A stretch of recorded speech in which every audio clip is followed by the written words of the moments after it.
ಪೂಜಿಸಲು ಅರ್ಹಳು ನನ್ನ ತಾಯಿ. ಮನದೊಳಗೆ ಮಂದಿರವ ಕಟ್ಟಿರುವಳು ಕರುಣಾಮಾಯಿ. ನವಮಾಸ ಮಡಿಲಲ್ಲಿ ಕಾಯುವಳು ಹೆತ್ತ ತಾಯಿ. ನೋವಲ್ಲೂ ನಗುವವಳು ಒಬ್ಬಳೇ ಹೊತ್ತ ತಾಯಿ. ಜನನ ಮರಣ ಜಗದ ಸಂತೆ, ಅದಕ್ಕೂ ಮೀರಿನಿ ಬೆಳೆದು ನಿಂತೆ.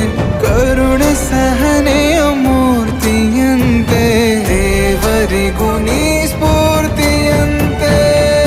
ಅದೃಷ್ಟವು ನನ್ನ ಪಾಲಿಗೆ ನಿನ್ನ ಕಂದನು ನಾನಾಗಿ ಹೇ.